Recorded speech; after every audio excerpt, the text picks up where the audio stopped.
fun team to watch. They had a spirit and an enthusiasm that was really kind of refreshing. This team wrote the book on having fun. There's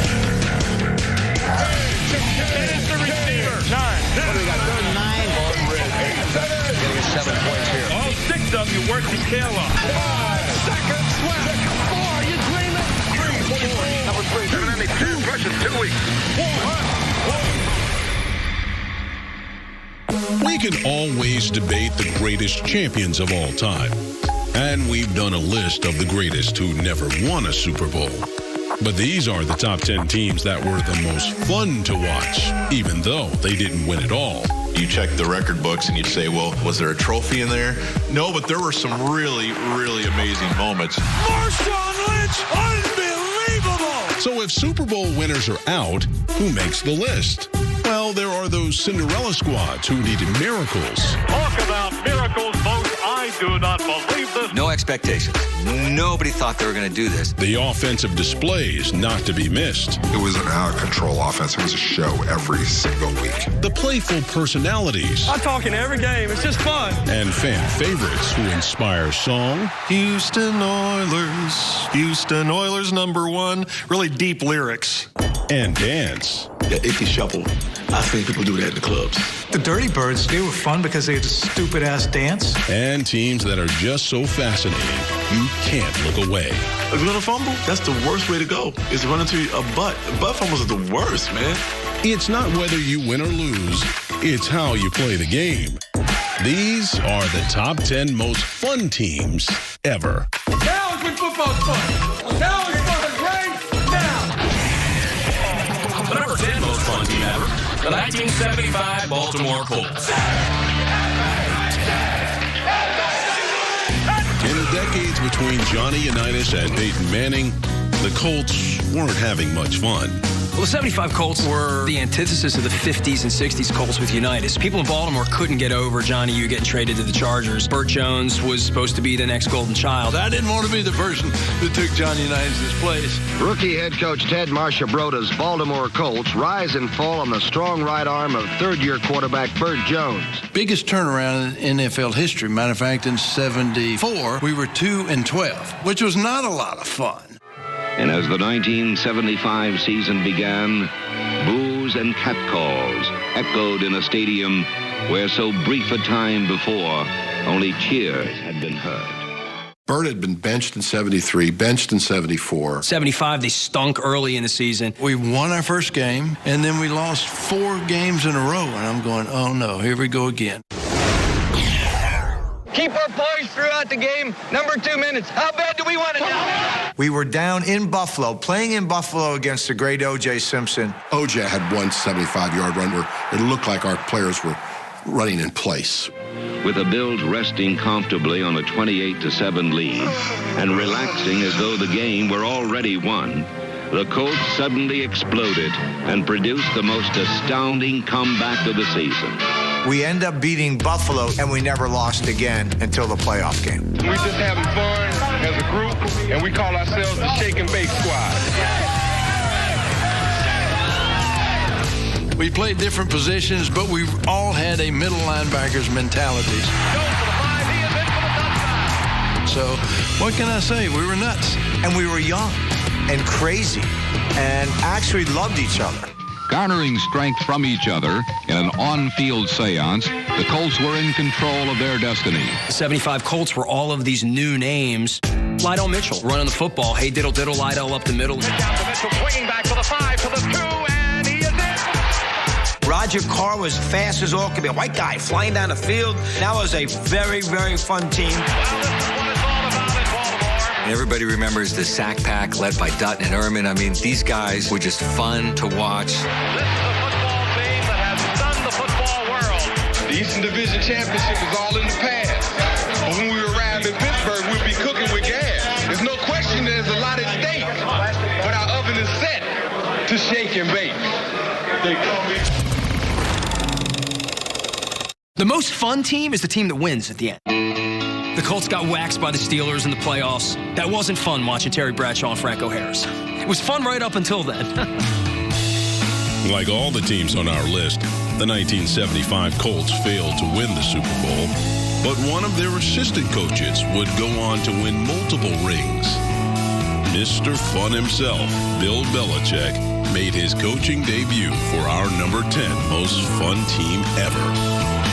You'd be stunned how often he invokes the names of the 75 Colts. We had a pretty good team there, pretty good young team, especially the defensive line, Dutton, Ehrman, Burt Jones, Roger Carr. So not only was it the first year coaching in the NFL for a great coach, it was also indelible on his shaping his philosophy of you're never dead.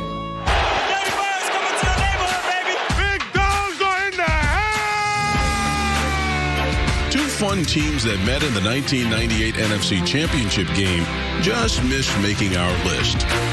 It's like getting punched in the gut for Viking fans. After drafting Randy Moss and luring Randall Cunningham out of retirement, the Vikings broke the NFL record for most points in a season. Now it's going to get fun. What a magical receiver that guy is. When it comes to fun teams to watch, the fact that the 1998 Minnesota Vikings did not make this list, I think you need a new panel of people putting your list together. Hey, I can't get no love. In 2 seasons, Dan Reeves turned the 3-13 Falcons into NFC champions. Just a fun year. And the Dirty Bird, came in. And all of a sudden, the fans got behind us. The Dirty Birds, they were fun because they had a stupid-ass dance. It really looked bad. We should have been one of the most fun teams of all time. For a short time, the Dirty Birds swept the nation. Our next fun team sparked a worldwide phenomenon. Fun team ever. The 2011 Denver Broncos. What could be more fun than watching a third-string underdog rise to playoff hero and global sensation? I loved the 2011 Broncos because every game they were awful in the first half, and out of nowhere it just starts happening. He looks terrible for 3 quarters. Figure it out, man. And they were just finding the craziest ways to win. We are rewriting the book. Oh, keep fighting. Was it about them winning the games or their opponents losing the games? Because you look at Marion Barber of the Bears stepping out of bounds. Denver is without a timeout. He's forced out of bounds. What a dumb move by Marion Barber. Teams were going out of their way to almost give games to the Broncos. I look back at that Dolphins game. They were up big, and somehow they lose to the Broncos. Tebow's going to be in the end zone. Go ahead and explain this one. The Jets, Eric Smith, the safety, taking some odd angle. Tebow goes in. Tebow escapes, and he can run. 25-20. Tebow 15. Inside the 10. Are you kidding? A football game where only 2 passes were completed. Tebow throwing long to the near side for Eric Decker. He's got it over the shoulder. Touchdown. The second completion of the game for Tim Tebow. Stop with the Broncos being the most fun ever. I mean, they're the least fun team ever. He has fumbled now 13 times. What is that? What are you doing? Why are the 2011 Broncos on there? Because of Tebow? Yeah, pretty much. Tim Tebow took over the sports world that year. It was aggravating. It was annoying. It was infuriating, nauseating. When I went to bed, I had nightmares about Tim Tebow. And the crowd officially now has turned on Tim Tebow. The 2011 Broncos came in at number 9 on our list because they had one of the most improbable playoff victories. They beat Pittsburgh in that playoff game. I remember where I was at when I watched that game. I was sitting in with either Chili's or Fridays or Bennigan's, or it was one of those 3 because they're all the same damn thing. And it was like 8 TVs up, man. Everybody was glued to the TV, man. Touchdown, Denver! It's over! It's over in Denver! John Elway is openly rooting against Tim Tebow when they win in 2011. Got a good young man now, huh? Yeah, he's doing a good job. John Elway, what does he do? Hey, thanks for everything. You're shafted. They got rid of him because he just wasn't good. Peyton Manning had an amazing 2012. He wins 11 straight games to end the regular season. But guess what? Tim Tebow? Where'd he take the Broncos? To the divisional round. Where'd Peyton Manning take the Broncos? To the divisional round. You can make the argument that they weren't any better off. Don't y'all wish at a time like this y'all had Tim Tebow? What happened to Tebow Mania? Philadelphia. I don't think Peyton Manning in any way, shape, or form is jealous of Tim Tebow. Maybe the physical. Tim Tebow's a handsome guy. Like, I'm not going to take that away from him. Our God is an awesome God. He has that. He always has that. And God. The number 8 most fun team ever. The 1978 Houston Oilers. Love You Blue needs to be ranked a lot higher on this list. Love You Blue was one of the most fun NFL teams you could possibly imagine. The most embraceable team in Houston sports history. You go back to the 1978 season, there was no bigger team in the state of Texas than the Houston Oilers. I've never seen a team capture the imagination of the city of Houston quite like the Houston Oilers.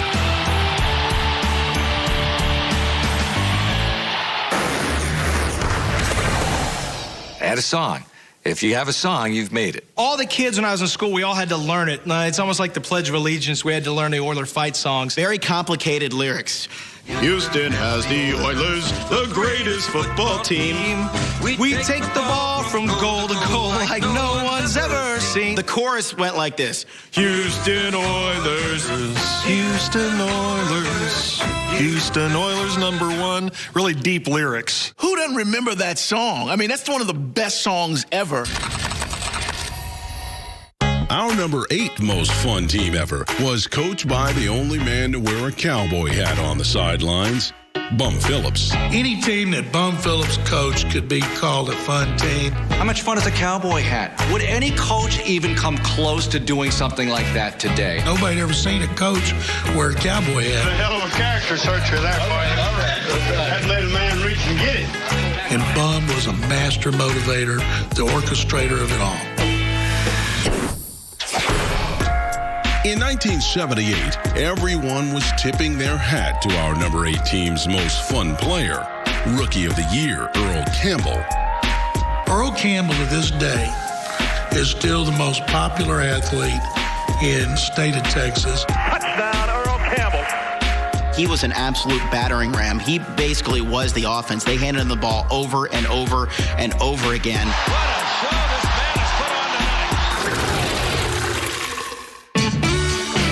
Late 70s, Houston, Texas, the old Astrodome, with these cool 70s graphics going on in the big Jumbotron. That Monday night game against the Dolphins where Campbell went crazy and the Love You Blue signs were up and the pom-poms. 70,000 blue pom-poms going. You know, that's a fun team. That's really cool. That is a little image, a little slice of Americana right there. The 1978 Oilers finished the regular season at 10-6 and advanced all the way to the AFC Championship game, where the fun came to an end against the eventual Super Bowl champion, Pittsburgh Steelers. Most memorably, when they lose the AFC Championship game to the Pittsburgh Steelers, they sell out the Astrodome for a losing pep rally. I mean, they lost the game, and the fans didn't care. 50,000 people came to the Astrodome in the middle of the night to welcome a loser. Thousands upon thousands of people came out to greet this team, and that's how the city felt about this team. I can't say anything. Like tears come to mind, I'm telling you. They've been here for hours and hours. You wouldn't see that today. They lost, and they filled up the building. I've never seen anything like it in my life. I just wish we could have won for them. I don't know that a loser has ever been embraced more than the 1978 Houston Oilers. When a team goes from worst to first, it's always fun to watch. The 1979 Buccaneers were one of the first to do it, but they just missed our list of the most fun teams ever. This was a franchise coming into that year, their fourth season, had won 7 games total. We can't stop a pass or a run. Otherwise, we're in great shape. The funniest head coach in history was John McKay of those Buccaneers. Not even close. Well, we didn't block him out. So we made up for it by not tackling. John McKay was asked, what do you think of your offense's execution? His response, I'm in favor of it. There's been a lot of fun teams since then, but considering how bad they were, squeeze them into number 10. Revisit that list. Sorry, Tampa. The Bucs stopped here.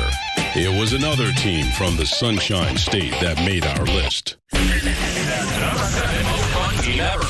The 1984 Miami Dolphins. I don't know if there's a team that was more fun than the 84 Dolphins. Marino's sipping passes like laser beams with the palm trees in the back and the sun shining. Shula on the sideline with the blue blockers. Beat him every play. Let's go. Marino with those flowing locks, the afro, the backwards hat. That is 1980s Miami. I think kids in Miami even grew out their hair to be like Marino.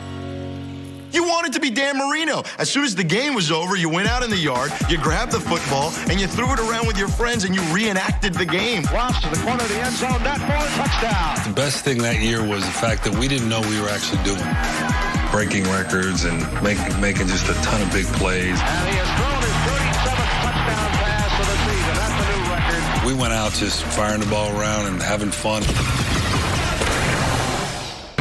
The 84 Dolphins made our list because Dan Marino was the first quarterback ever to pass for 5,000 yards. This fun feat would not be achieved again for nearly a quarter century. Drew Brees has just broken Dan Marino's single-season passing yardage record that was set way back in 1984. Now you put up 5,000 passing yards and you yawn. In 84, that's completely revolutionary. Dan Marino was a big reason why scoring changed in fantasy football, because Dan's throwing for all these yards. You can't give fantasy points on the same scale to quarterbacks as you do to, say, a running back or a wide receiver. So I would say that Dan Marino not only changed the NFL game, he changed fantasy football scoring as well. The thing that really excited me is that Marino had people to throw to. I mean, those Marks brothers, my goodness. Deep pattern down the far corner. It is tipped. Clock. Touchdown. Great reception by Mark Clayton. He's got Mark Duper, he's got Mark Clayton on one side. It was an out-of-control offense. It was a show every single week. He's got Duper down there. He's got it. Touchdown. Dan Marino's release is the quickest that we've ever seen. Perfectly thrown pass by Dan Marino. And so watching that was like, whoom. Dan Marino is pro football's ultimate weapon. A highly charged mixture of charisma, confidence, and consummate skill. Our number 7 most fun team ever lost to one of the best teams ever in Super Bowl 19. Marino has to get something started, or it might be the biggest blowout in Super Bowl history. Came to see an offense and the wrong one showed up. Joe Montana has 4 more rings than Dan Marino, but who was more fun to watch? I loved watching Dan Marino. He had that swagger, whereas, Montana, it was more of a quiet confidence. Joe Montana, great quarterback, but he was surrounded by better players. This was Dan Marino winging it on his own most of the time. Marino was more fun to watch because it was always a wild ride whenever you watched him. He wasn't the consummate winner, perhaps, as Joe Montana wasn't quite the comeback artist, but in terms of just a pure passer who could fling it around, there was no show quite as good as Marino. Actually, Steve, there are 6 ranked ahead of Marino's bunch on our list. And the team directly ahead of the 84 Dolphins didn't exactly have an explosive passing offense. Number 6 most fun team ever, the 2012 New York Jets. That's New York Jet football, boys. The teams on this list are fan favorites, and our number 6 selection is no exception. Sure, the New York faithful may disagree, but many football fans and non-football fans found the 2012 Jets incredibly fun to watch. Well, I don't care how much fun they had. I enjoyed watching them. I can honestly say the 2012 Jets, it's the only time I've laughed out loud watching football. Caught by Santonio Holmes. He simply throws the ball up. It was hysterical. You had a quarterback that people loved, even though he wasn't playing, in Tim Tebow. You look at the state of the Jet quarterback situation, why not give Tebow a shot? Hey, give me the ball. Could he be any worse? Could he be worse than Sanchez is? Could you? Actually, Mark Sanchez began the season by throwing for 3 touchdowns. After hearing about everything that could possibly go wrong with this team from all of the so-called experts coming into opening day, 48-28 is your final. But Sanchez had only 3 scores for the entire second half of the season to go along with 15 fun-looking turnovers. Never thought it could get worse. It just did. A horrible decision by Sanchez. Oh, my goodness. I don't even know what they're doing. They ain't even getting the rhythm yet, man. I don't know why Sanchez played. I have no idea why he played the whole season. But I think it may have something to do with the coach's tattoo. Everybody knows about the tattoo. his wife is wearing the jersey. Yeah, does that lock you into starting position?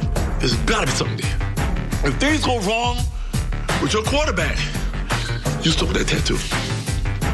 If things go wrong with your wife, still with that tattoo. It's as bad as it gets right there, boys. Oh.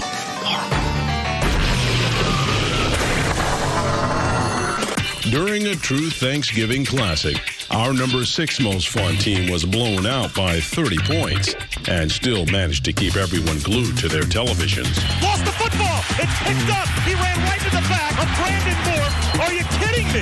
Butt fumble, one of the most infinitely watchable plays in NFL history. Yeah, I love the butt fumble. I wonder if they practice that. I have never seen this before in my life. You know, if you're gonna fumble, that's the worst way to go. Is to run into a butt. Butt fumbles are the worst, man. That's one of those replays that people play over and over again. It's like there's a Bruder film. Back into the left. Back into the left. Head hits the butt. Head hits the butt. There's the butt. Here's the head. Head plus butt equals fumble. Horrible train wreck, right? People use that term all the time. It was a train wreck. But how many people have actually seen a damn train wreck? But if you was going to put something in the category of a train wreck, it was that Jets team last year. Total train wreck. 2012 Jets, just a treasure, an American relic. We'll always look back on them as one of the great treats that our society was given. And now, the number 5 most fun team ever, the 1980 Cleveland Browns. I don't think there's been a team more loved than the Cardiac Kids in Cleveland. That was just one magical season. I don't know if you could duplicate that year after year. That's one of my favorite teams of all time. I was 20 years old, 21 years of age, and just getting into the football theme, and they're scoring 2 touchdowns in the fourth quarter of these games. You didn't want to miss a minute of any game that the Cleveland Browns played in, especially the last 2 minutes. Touchdown! He got it to corner the end zone. Another cardiac finish. The 1980 Browns came out of nowhere. This was a team that was in one of the toughest divisions in the NFL. The AFC Central had both teams in the AFC Championship game 2 years in a row. The 1980 Cleveland Browns finished first in their division, but it was their dramatic finishes which made them our number 5 most fun team ever. They won 8 or 9 games by 7 points or less. They won 5 games by 3 points or less. And the Cardiac Kids are at work today. They lost 3 or 4 games by 3 points or less.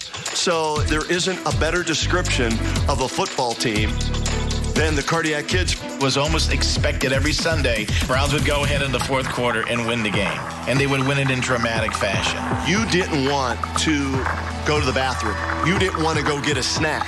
You didn't want to do anything but sit in front of your TV, whether you were rooting for the Browns or your team was playing against the Browns in 1980. There was just that, what are they going to do this time? Quarterbacking the offense for the Cardiac Kids was the NFL's most valuable player of 1980, Brian Sipe. Brian Sipe that year was as good as any quarterback in the National Football League.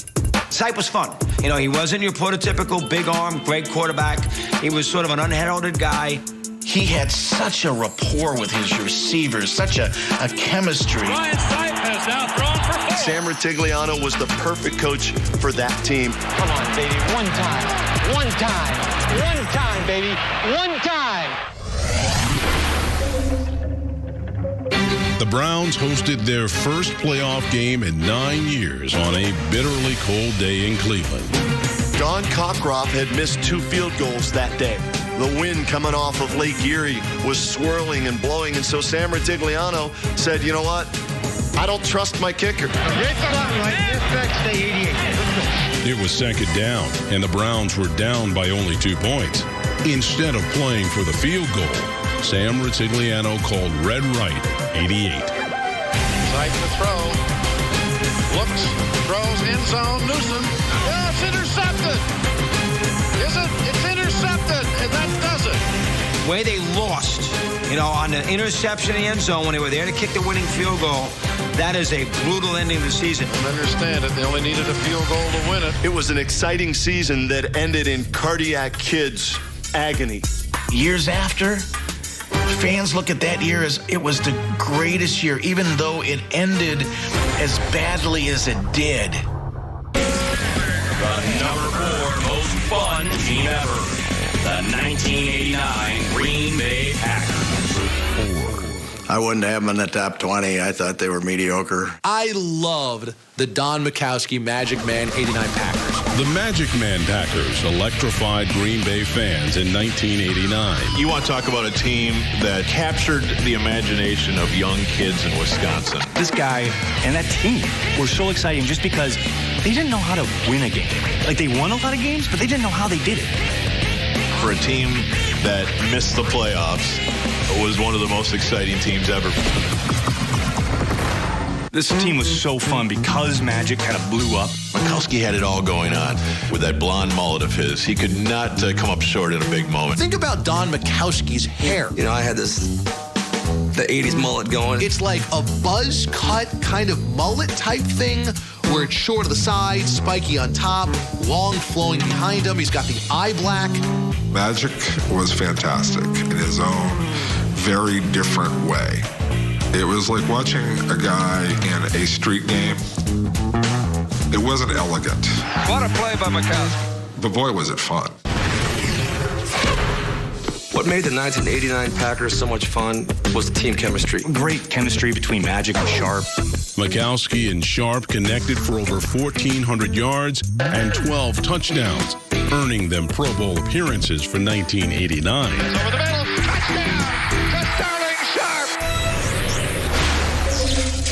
Sharp. My nickname, Magic, really took off in the 89 season because of all these magical come-from-behind victories. Absurd comebacks over and over and over again that season. Like, they were always behind at the last minute, and they pulled out a bunch of exciting victories. Wow, what a great second half by Majkowski, who's done everything right, and the Packers have taken a lead with a minute 26 to go. There was a Tampa Bay game, I remember, in Tampa, where we were down by 2 points with less than a minute to go on our own 20-yard line. We were driving the ball downfield, and we were faced with a 4th and, I believe, 15, and I threw an incomplete pass.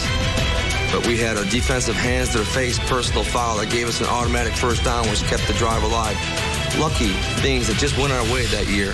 We had this rookie kicker that year, Chris Jackie. With 1 second to go, he kicked a 57-yard field goal, and we beat Tampa. Good. I made it. The Packers win. They gave you a cardiac arrest almost every weekend. It's a special team when one of their wins has an asterisk in it. My most famous game that I'm known for was the 1989 instant replay game against the Chicago Bears. Our number 4 most fun team ever wouldn't be complete without a magic finish by the Magic Man himself. 4th and goal from the 14. When I was in a shotgun, I immediately kind of aborted the play and just immediately started scrambling, rolling all the way out to the right, getting real close to the sideline and the line of scrimmage. You know, I threw a ball across my body. And touchdown! Sterling Sharp, and what a throw by Majkowski! But the referees had thrown a flag saying that I was over the line of scrimmage. After 4 minutes of reviewing these famous words, everybody always still comes up to me and says, after further review, we have a reversal touchdown. And man, that place went nuts. The 89 Bears still do not recognize when the Packers beat them. There's an asterisk in the media guide. I mean, that's special. I think it's ranked number 4 or 5 as one of the most memorable games in Lambeau Field. I mean, to this day, when I still go back, the people tell me that that was the most fun season that they really had as a Packer fan. And that's hard to imagine, not when you didn't even make the playoffs. You left the San Diego Chargers of the early 80s off the most fun teams list. What's wrong with you people? The Chargers led the NFL in passing yards for 5 consecutive years. This is a major omission. Of all the fun teams, I can't fathom why you would not have the Air Coryell Chargers involved. They revolutionized the passing game. Air Coryell won 3 straight division titles in the early 80s. This was an offense for the ages, revolutionizing 300-yard passing games. This list is restricted to 1 magical year. Sorry, Lightning Bolts, you had too much pixie dust. Number 3 most fun team ever. 1978 Philadelphia Eagles. How did the 1978 Eagles get on that list? That team was a lot of fun because they had so many years of just horrible football teams. It had been almost 2 decades when the Eagles just flat out didn't matter. The 1978 Philadelphia Eagles posted their first winning season in 18 years and earned a place as our number 3 most fun team ever.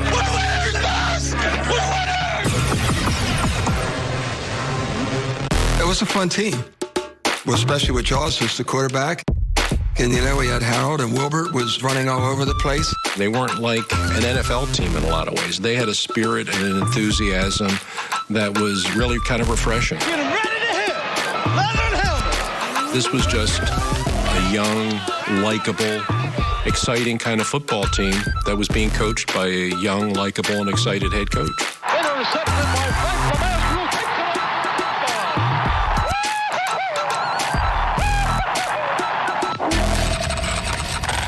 Our number 3 most fun team was made famous by a game known as the Miracle at the Meadowlands. Under 30 seconds left of the game. From here on in, Pizarchik can just fall on the football, and there is nothing the Eagles can do. Everybody screaming, kneel down, kneel down. He said, no, coach says give it to Zonk. And Zonk just wasn't prepared to take the ball. And Pizarchik fumbles the football. It's picked up by Herm Edwards. That made Herm Edwards a star. 15, 10, 5, touchdown Eagles. I don't believe it. I don't believe it. Hey, Herm, that made you a star because you just fell into it. The ball just bounced right up to you when they were stupid. Number 1 in stupidity to not just kneel on the ball. Talk about miracles, folks. I do not believe this one, but it has happened as the Eagles beat the Giants 19-17 before a shocked crowd at the Meadowlands. I remember sitting there watching that, screaming at the TV, what the heck are you doing? Take a knee, go home. It's the Eagles. You hate the Eagles. And he hands off. The Eagles escaped with a miraculous victory, but the same couldn't be said for their roster.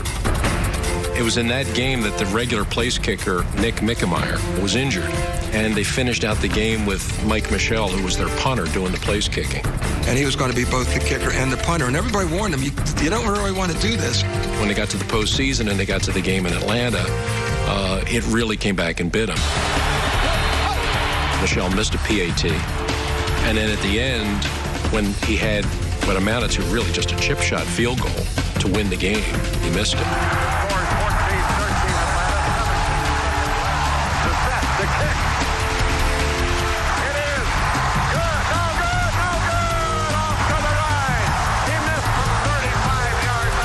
The Eagles were out of the playoffs, but they were finally winners again. That's the first time the Eagles made the playoffs in I don't know how many years, and I was a part of that, which was pretty cool. If you won a Super Bowl, you're not eligible for this list. That would be too easy. Plus, those teams already had their fun. So, sorry, Fun Bunch.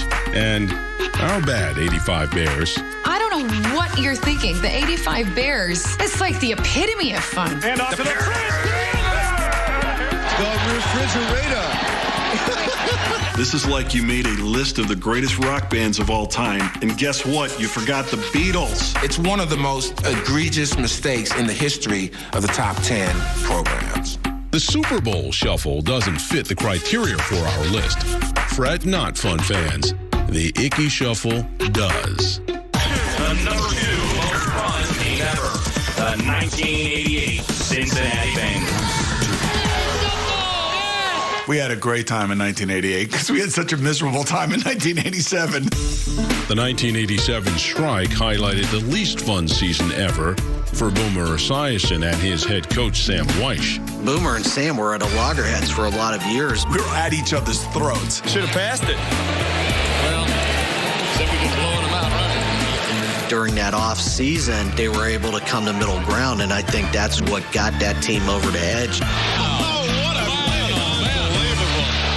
He's got charisma. He's got competitiveness.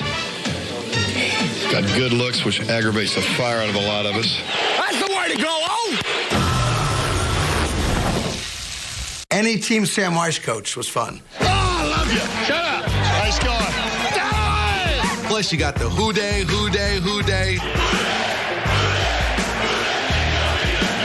great trucker hats on the 88 Bengals as well.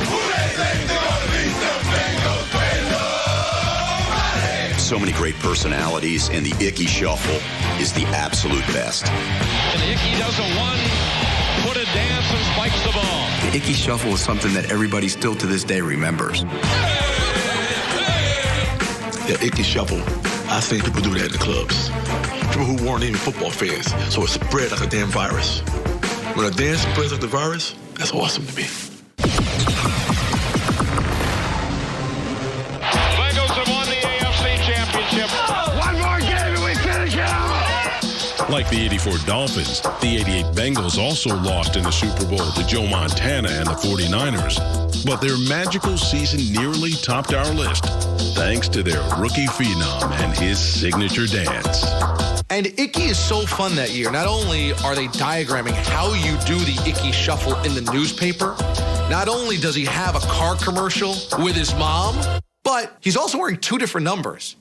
He starts the year as number 31. He ends as number 30. How many players in the middle of the season switch their jersey number? Now that's a fun team. What's Icky doing now? You think Icky's teaching dance? Get your hot chocolate. We got liquor in it, makes the game go by more funner. Why is he not dancing so well? Man, I'm 40 now. I don't do the shuffle no more, dude. And now, the number one most fun team ever. The 1991 Atlanta Falcons. This team wrote the book on having fun. Absolutely, the most fun. There's no question about it. You gotta do everything right today, darling. But you gotta have fun doing it. If every year was like that, you'd want to live forever. You could tell heaven, hold off a while. I don't want to leave this place. We're so exciting, boy. Everybody needs to watch our show, huh? By far, the most fun time that I ever had playing football, even going back to my college days. Any team that has Deion Sanders and Andre Rison on it, you're going to have a good time. How is this team number one funnest team in the league? I don't understand. Don't you have to win? Don't you have to win a championship? Winning a championship was not the criteria for making our list. The 1991 Falcons had their own unique approach to having fun. This was the first time where a team allowed the celebs to be a part of the team and be a part of the experience. Evander Holyfield, Travis Tritt, MC Hammer. Why not? Have him on the sideline. And they brought Hammer in, right? Back in the day. He was part of that team, I think. I think he played DB on that team. Too legit to quit. Too legit to quit. That was fun. It was a magical time because he was one of the top artists in the world at the time. Our most fun team ever even had an artist of their own. Jimmy Carr was the best dancer in football. He was a dancer for a long time, but he danced in the locker room so hard, I was afraid he may have a heart attack. Another coach would have never let them get away with what they got away with. But it was fun. We don't have that anymore. In his second year as head coach, Jerry Glanville was having fun with both celebrities and his own superstars. Unlike Bill Walsh, I don't want a 4-yard completion. That team, a completion was 38 yards. If we had 81 going down the sideline, Michael Haynes would maybe be 90 yards. Haynes, touchdown! Touchdown, Michael Haynes! That team was one of the most fun teams, obviously, and they were also very good, like underrated good, because Deion was one of the best corners in the game. To be the most fun team ever, you need to have the most fun player ever. Deion Sanders was just that. He's at the party. Kiss him goodbye, baby. Deion scores a touchdown. Around the league, they hated Deion Sanders. But he was fun to watch. I mean, he would talk the talk and he would walk the walk. People would say, how do you put up with Deion? I goes, what? What are you talking about? I says, he dances after every interception for a touchdown. I says, take a look at me. I'm dancing with him. I hope he dances 3 times a game. Let's return it. With 21. Deion was the best teammate I've ever had. And I think most players who play with Deion would say the same thing. Perhaps all the fun the 1991 Falcons were having left a lasting impression on their third-round draft pick, quarterback Brett Favre. I think Favre, the very first pass was intercepted and run back for a touchdown. And he ran over and he grabbed me. He goes, unbelievable, Coach. My first pass to NFL goes for a touchdown. And I says, yeah, but they scored, not us. He says, oh, it won't matter. I can tell everybody it was a touchdown. Enjoying every minute. Enjoying the moment. I'm so thrilled that they're honored that way. There really wasn't anybody like them. Never has been, never will be again. They were special. Whether it was miracle finishes I do not believe what has occurred here, ladies and gentlemen. or a comedy of errors, Ickey Shuffles or MC Hammers, these are the most fun teams ever.